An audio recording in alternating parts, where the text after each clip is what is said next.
Heading into Sunday's Money in the Bank pay-per-view, or as they're now called, special event, the WWE has a chance to really set the table very nicely for what they want to do heading into Summerslam and Night of Champions, which is a very important time for them because that's when a lot of the initial subscriptions to the WWE network start to come up. They're going to want to encourage people to re-up those 6-month subscriptions and maybe get some new subscribers into the mix as well. So this show on Sunday, I do think, is incredibly important because it could help in that category in terms of setting up SummerSlam and Night of Champions really well. But I think you could really start to plant the seeds for Survivor Series, the Royal Rumble, and even WrestleMania 31, all based off of what you do with this show on Sunday. Now, there's a lot of discussion about who will win that Money in the Bank contract ladder match, and I'm glad they added it to the show. They needed to add it to the show. And I know there's also a lot of consternation and debate about who is going to win the WWE World Heavyweight Championship. You know, a lot of different opinions. A lot of people have that unyielding sense of gloom and doom that it's just going to be John Cena and it's just going to be more of the same old shit. And they very well could go down that path. And it could potentially work based off of what they would do with it. However, I don't think that's the best way they could go. And I don't think that is ultimately the way they should go based off of the way their creative is structured right now, based off of the way their shows are being structured and written and presented right now.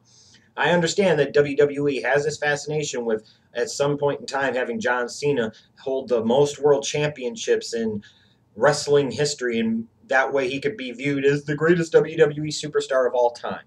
But this is not the time, and this is not the place, in my opinion. So I just wanted to quickly offer my thoughts on what I would do with Money in the Bank and how I would set the table for SummerSlam and Night of Champions and beyond. When it comes to that Money in the Bank contract ladder match, I would have Seth Rollins win it. You have it come down to him and Ambrose. And this comes back to the whole thing of Seth Rollins wanting to control the situation. He wanted to keep his enemy closer. He wanted to make sure that Ambrose couldn't screw him over and blindside him. Now he's got him right in front of him. And you could do something where you'd have Dean Ambrose climb the ladder and Seth Rollins climb the ladder, and they have one big exchange up at the top of the ladder, and then somebody goes down. Or you could sit there and have somebody climb the ladder, get within a fingertips grasp of getting the briefcase down, and then the other guy yanks him off of the ladder, hurries up, scurries up there, and gets the briefcase for himself. In my opinion, based off of the way things are being positioned, the way things are being structured right now, the best, most logical choice to win this Money in the Bank contract match has to be Seth Rollins.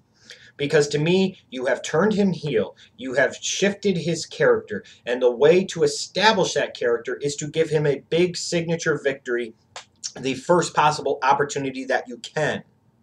And here, by having him win that Money in the Bank contract, you are giving him a big signature victory that really kind of cements him as a bit of a main event player, a bit of a top guy, if you will.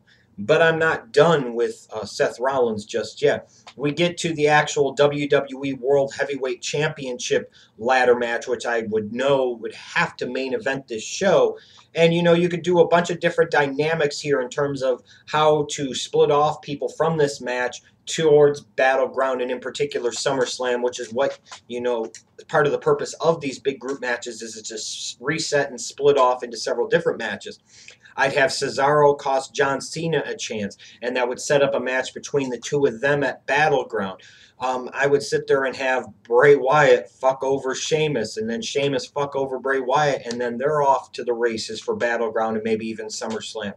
You know, I would sit there and have Roman Reigns at one point in time demolish everybody with a spear, and it's leaving no doubt that he's going to be the man. And the way it was positioned, this could really work.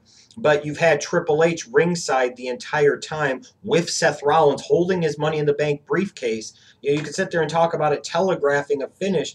Well, maybe it does, but maybe it doesn't. But sometimes, even if it's telegraphed, if it's executed well, that doesn't make it a bad thing. Even if sometimes you know it's coming, that still doesn't mean it can't be good. You have Triple H, after Roman Reigns spears everybody, Triple H comes out of the blue and hits a pedigree on Roman Reigns. Seth Rollins takes this opportunity to decide to cash in his contract to get a shot at the WWE World Heavyweight Championship, which would be within the rules, which would be what he would be allowed to do. And then he could scamper up the ladder and win the WWE World Heavyweight Championship. So that way, at the end of the night, You have validated Seth Rollins' decision to turn on the Shield and align himself with Triple H. You have validated Seth Rollins as a future top guy. You have given him a night where you have made him a big star, hopefully, by having him win that WWE Money in the Bank contract match, and then following up later on at the end of the night and doing a chicken shit type of heel tactic, but a cerebral smart tactic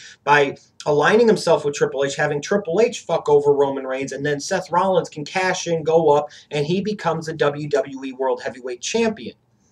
They can do this, and this would set the table for Dean Ambrose and Seth Rollins at SummerSlam, let's say, over the WWE World Heavyweight Championship, because Dean Ambrose could sit there and say, man, I was this close and you fucked me over. And you have a way to continue their feud on a one-on-one basis, both at Battleground and maybe SummerSlam. And I even extend that into a two-on-two tag match that would main event Night of Champions with the belt on the line. You could sit there and start the process of really setting up to Roman Reigns and Triple H. And maybe you would do it at SummerSlam. I'm not sure that I would just then. I might do Roman Reigns and Randy Orton at SummerSlam as a way to push that Triple H match down the road more. You could sit there and set up Bray Wyatt and Sheamus. You could set up to John Cena and Brock Lesnar at SummerSlam by having Cesaro and Cena, go at it at Money in the Bank and then go at it at Battleground. And maybe a Brock Lesnar comes in and interferes on Cesaro's behalf just after Cena hits the AA. Here comes Lesnar, F5. Maybe the ref is out. And then here comes Cesaro.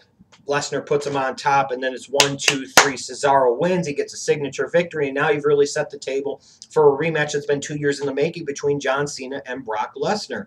You could also sit here with having Kane in the WWE World Heavyweight Championship ladder match. You could have Kane sit there and have a moment where he's close, and have Daniel Bryan interfere in some way, shape, or form and cost him the match, and set up a potential grudge match between the two of them at SummerSlam, which there would be a lot of storyline reasons and purposes for, based off of the next stuff and what they did storyline-wise with the pile drivers and everything. However, if you don't have the ability to have it at SummerSlam, because let's say Daniel Bryan's not 100% ready to go yet, it's a match you could easily yank off the card and push over to Night of Champions or something even later if you needed to. But you're still planting that seed again. That way Daniel Bryan could come back, have a nice victory, and get back into the mix. And even with this being said, I'm still looking at Night of Champions, and I'm looking at potentially having Dean Ambrose and Roman Reigns versus Seth Rollins and, let's say, Randy Orton. Okay, and then in that match, Triple H interferes. And then you sit there and, I don't know, you maybe have Batista come in and interfere, and that's a way to bring him back into the fold. This is all stuff that is possible. This is all stuff that I could potentially be setting up to. But I think right now the best thing for the WWE to do, in my opinion, is to have Seth Rollins win that Money in the Bank contract, and then to sit there and actually cash in during that WWE World Heavyweight Championship ladder match based off of the way that I presented, and have him end the night as the WWE World Heavyweight Champion. If you want a lot of good feelings about your show, if you want to get people buzzing about your show, this is the freaking way that you could do it. You make Seth Rollins the WWE World Heavyweight Champion, something that nobody would have seen coming in terms of a Shield member being the first one to win the belt. Everybody would have assumed Roman Reigns or maybe Dean Ambrose. Then maybe at Night of Champions, you do that tag match where that belt is on the line, and you can have Dean Ambrose end up winning the damn belt. And then you could sit there and keep going and going and going and put off Roman Reigns winning the title until WrestleMania 31. To me, there are a lot more options, a lot more things they could do. But imagine that over the course of the next couple of months, you could sit there and have a Seth Rollins win the WWE World Heavyweight Championship. If you don't want to go with Dean Ambrose, if you want to go with Daniel Bryan versus Seth Rollins in a way that you could sit there and have, the Authority versus Daniel Bryan all over again and in a refreshed way, you could do that. And I know the internet would fap all over the place to a Daniel Bryan Seth Rollins title match, if not a title feud. You could have Daniel Bryan potentially interfere in that match at Night of Champions in favor of Ambrose and Reigns. You could do all of that type of stuff. There are so many possibilities here that I hope the WWE doesn't just do the chicken shit cheap way out by having Seth Rollins win that Money in the Bank contract, then have him hold it for months, lose a bunch of matches, lose a lot of steam and momentum that should be used as a time to sit there and establish him as a top heel, and then sit there and have John Cena win the WWE World Heavyweight Championship, so that way him and Lesnar can have a fucking title match at SummerSlam. Let me know what you think of my idea. Let me know what you think the WWE is going to do. Would you rather have it done the WWE's way, or would you rather do it the Schleg Daddy's way? I want to know what you think. Let me know in the comments.